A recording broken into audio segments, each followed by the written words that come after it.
कर भला तो हो भला। जी हाँ दोस्तों, मैं एस पाल एक बार पुनः आप सभी का स्वागत करता हूँ अपने इस यूट्यूब चैनल पर। दोस्तों, आज बहुत ही मज़ेदार एक नई कहानी के साथ आप सभी के बीच उपस्थित हुए हैं। सुनने का प्रयास कीजिएगा। दोस्तों, एक बार की बात है, एक गरीब बालक एक सेठ के यहाँ मजदूरी करता था। सेठ बहुत ही कंजूस था। वह उस बालक को काम के बदले परिवार भर का भरपेट अनाज भी नहीं देता था। बेचारा बालक जैसे तैसे अपना पेट, अपने परिवार का पेट पालता था। एक दिन उसने कुछ रोटियां बनाई और रोटियां बना के रख के चला गया स्नान करने। सोचा भी स्नान करके आता हूँ फिर खाना खाऊंगा। तो जब वो नहा के वापस आया, खाना खाने बैठता है, देखता है कि उसमें से 2 रोटियां गायब है। फिर बड़ा मायूस होता है कि बताओ, कुल 4 रोटी तो बनाई ही थी, उसमें से 2 रोटी गायब हो गई। अब 2 रोटी में हमें 24 घंटे कैसे गुजारा करेंगे। तब तक देखता है कि उसी कमरे में एक किनारे पर एक चूहा होता है। वो दोनों रोटियां लेके आराम से कुतरते हुए खा रहा होता है। उस बालक ने कहा, यार हम तो पहले ही बहुत मजबूर इंसान हैं, जैसे तैसे अपने लिए 4 रोटी या परिवार के लिए 2-4 रोटी का इंतजाम कर पाते हैं दिन भर में। ऊपर से यार तुमने 2 रोटियां छीन ली, अब बताओ कैसे मेरा काम चलेगा। तब उस चूहे ने उस बालक से कहा कि इस कंजूस सेठ को तुम छोड़ो, थोड़ी दूर पहाड़ी के उस पार महात्मा बुद्ध रहते हैं। उनके पास जो भी जाता है उसकी समस्याओं का निदान जरूर करते हैं वो।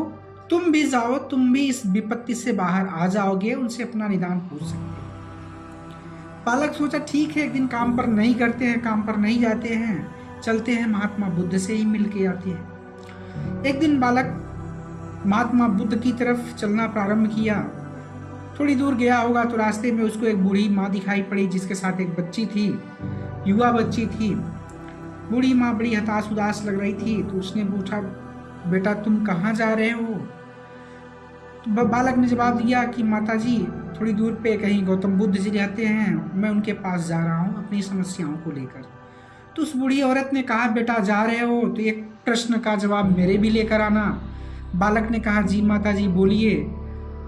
तो वो बूढ़ी माँ कहती है, बेटा ये मेरी बच्ची बड़ी हो गई है, सयानी हो गई है, ये बचपन से ही बोल नहीं पाती है, बाकी तो भगवान ने बहुत सुंदर बनाया इसको। तो गौतम बुद्ध जी से पूछ के आना कि ये मेरी बालिका कब बोलेगी या फिर नहीं बोलेगी। बालक बोला कि जा तो रहा हूँ माँ, बिल्कुल आपके भी प्रश्नों का जवाब मैं लेकर आऊंगा। थोड़ी दूर आगे बढ़ता है, वहां पर एक रास्ते में उसको नदी मिलती है। नदी काफी चौड़ी थी। वो बालक परेशान रहे, यार तो नदी हमको तैरना भी नहीं आता, अब हम नदी को पार कैसे करें। तभी एक छोटा सा कछुआ उधर से तैरते हुए आता है।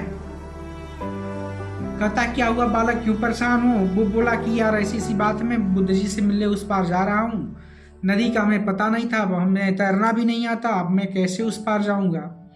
कछुए ने कहा, तुम मेरी पीठ पे बैठ जाओ, मैं तुम्हें पार करवा दूंगा, लेकिन ध्यान रखना कि बुद्ध जी के पास जाओ तो मेरी एक प्रश्न का उत्तर जरूर पूछना। उनसे ये पूछना कि मैं कछुआ हूँ, छोटा सा हूँ, लेकिन मैं चाहता हूँ कि मैं इतना विशालकाय बन जाऊँ कि इस पूरी नदी पे मैं राज करूँ और कोई दूसरा जानवर मुझे देख के भी डर के भयभीत होकर भाग जाए, मुझसे लड़ने की चेष्टा ना करे। बालक बोला, ठीक है भाई, मैं जा रहा हूँ तो तुम्हारे प्रश्नों का भी जवाब लेता आऊँगा, क्योंकि अगली बार पुनः मुझे तुम ही पार करा देना, मुझे तो पता नहीं। बोला ठीक है। उस कछुए ने उस बालक को नदी के उस पार करवा दिया। जैसे ही बालक नदी उस पार पहुंचा, चला जा रहा था, देखा बीच में एक अचानक से पहाड़ी भी थी। पहाड़ी काफी ऊंची थी और वो सोचा, यार इतनी हैवी पहाड़ी में सुबह से कुछ खाया पिया नहीं हूँ, थक भी गया हूँ, मैं कैसे पार करूंगा। तो वहां पे एक बूढ़ा व्यक्ति दिखाई पड़ा जो छड़ी के सहारे इधर उधर घूम रहा था।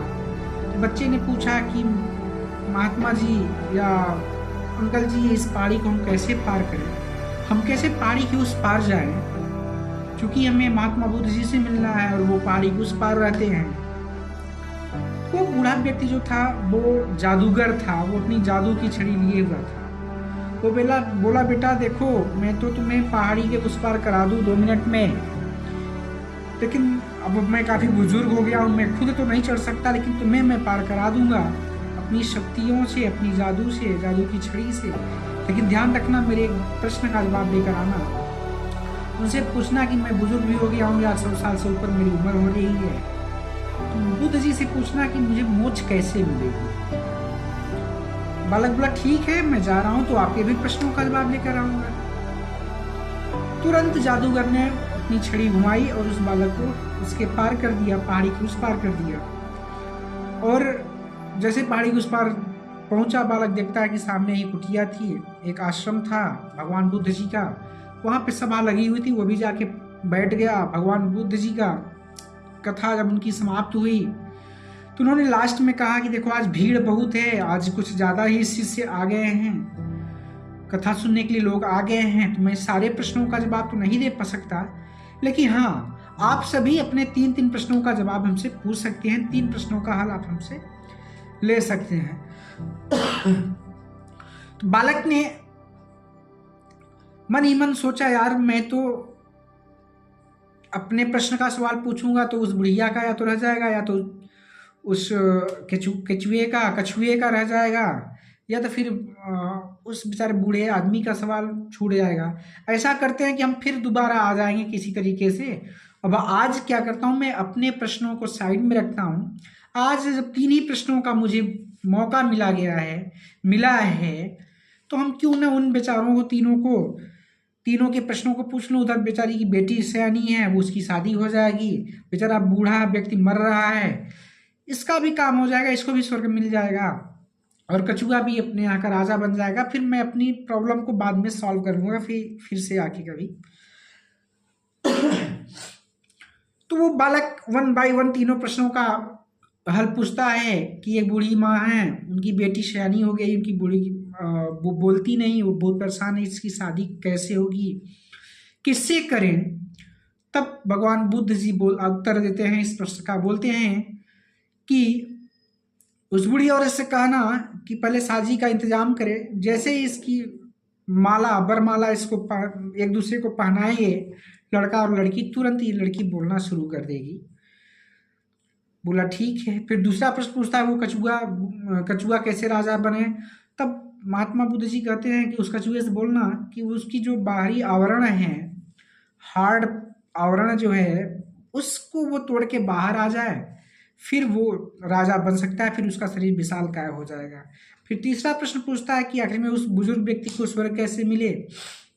तब भगवान बुद्ध जी कहते हैं कि उस व्यक्ति से पूछना कि उस छड़ी को जो अपने हाथ में थामे हैं, उस छड़ी को किसी को दान कर दे तो वो उसको स्वर्ग मिल जाएगा। दोस्तों, सारे प्रश्नों का जवाब लेकर वो बालक वापस लौटता है। सबसे पहले वही बूढ़ा व्यक्ति मिलता है, उससे कहता है कि आप अपनी छड़ी दे दो, किसी को दान कर दो, आपको स्वर्ग मिल जाएगा। जैसे ही वो बूढ़ा व्यक्ति सुनता है, बोलता बेटा यहाँ कौन है, यहाँ तुम हो, ये लो मेरी छड़ी। जैसे वो उसको छड़ी पकड़ाता है, भगवान उसको इस धरातल से मुक्ति दे देते हैं। फिर आगे आता है कछुआ, फिर वेट कर रहा होता कि लड़का आएगा। लड़का आया, उसको पार कराया नदी, बोला बताओ भाई हमारे प्रश्न का जवाब। तो उसने कहा कि भाई तुम इस बाहरी आवरण से बाहर निकलो तभी तुम हो सकते हो, इसको तोड़ो। बोला यार हम तोड़े कैसे, तुम्हारे हाथ में छड़ी है, तुम ही तोड़ दो, हम बाहर आए और बड़े हो जाए, राजा बन जाए। तो उस लड़के ने उसी छड़ी को घुमाया, उस छड़ी से मारा और वो उसका कछुए का बाहरी आवरण टूट जाता है और वो विशाल का रूप ले लेता है और वहाँ पे राज करने लगता है। फिर बालक आगे बढ़ जाता है और उस बूढ़ी औरत के पास पहुँचता है। तो उस बूढ़ी माँ ने कहा बेटा मेरे प्रश्न का जवाब दिया बुद्ध जी ने। तो बालक बोला हाँ माता जी आपके प्रश्न का जवाब दिया। उन्होंने बोला कि उन्होंने कहा है कि जैसे इसकी शादी होगी, कन्या और दोनों लड़का और लड़की जैसे एक दूसरे को बरमाला पहनाएंगे, वैसे ही लड़की बोलना शुरू हो जाएगी। तो वो औरत बोलती बेटा अब हम लड़का ढूंढने कहाँ जाएंगे, तुम भी हुआ हो, मेरी बेटी भी सुंदरी है, देख ही रहे हो, तो क्यों ना अभी कर लो शादी, देख लो बोलती कि नहीं, जब बोलने लगेगी तो तुम अपने साथ ले जाना, अन्यथा मत ले जाना। तुरंत वो पंडित का इंतजाम करती है बूढ़ी औरत और उन दोनों की शादी करवाती। जैसे एक दूसरे को माला पहनाते हैं वो लड़का और लड़की तुरंत बोल उठती है बोलने लगती है, बड़ी प्रसन्न होती है औरत। दरअसल वो औरत बूढ़ी औरत कोई औरत नहीं, वो सामान्य औरत नहीं, वो एक महारानी थी। लेकिन धन दान सब कुछ था, लेकिन बेटी की चिंता में हमेशा रहती थी और उसमें उसको चिंता ग्रसित थी। उसने फिर बाद में बताया कि मैं बेटा महारानी हूँ, आज से अब तुम्हें कहीं जाने की जरूरत नहीं, अपने माँ बाप को भी यही लाओ और सब कुछ ये राजपाट तुम्हारा है। वो बालक बड़ा मन ही मन अत्यंत प्रसन्न हुआ और वो जादू की छड़ी से जो कहता वो काम हो जाता उसका, और इतना धन सोना चांदी भी मिल गया, उसकी शादी भी हो गई। वो अपने तुरंत माँ बाप को भी अपने पास बुलवा लिया। तो दोस्तों कहने का तात्पर्य ये है कि वह बालक खुद का प्रश्न नहीं पूछा, वो खुद के भले के लिए नहीं सोचा कुछ भी, खुद का प्रश्न नहीं पूछ के उन तीनों को दूसरे के प्रश्नों का जवाब पूछा। और भगवान की कृपा ऐसी कि आज जिस चीज की तलाश में था कि हमारे दुख कैसे कटेंगे, आज खुद वो दूसरे का भला करता करता महाराजा बन गया, राजकुमार वहां का राजा बन गया। वो बूढ़ी औरत अपनी लड़की की शादी कर दी उससे और पूरा राजपाट सौंप दिया। तो दोस्तों यही कहा जाता है कि जब आप दूसरे के बारे में अच्छा सोचते हैं, हमेशा दूसरे का भला सोचते हैं, तो ऊपर वाला आपके बारे में जरूर सोचता है। तो यही था दोस्तों कहानी का शीर्षक, कर भला तो हो भला। कहानी अच्छी लगी हो तो वीडियो को लाइक कीजिएगा, चैनल को सब्सक्राइब कीजिएगा। ऐसी ही मोटिवेशनल प्रेरणादायक कहानियां मैं लेकर आता रहूंगा। मिलता हूं अपने नेक्स्ट वीडियो में, तब तक के लिए नमस्कार, जय हिंद।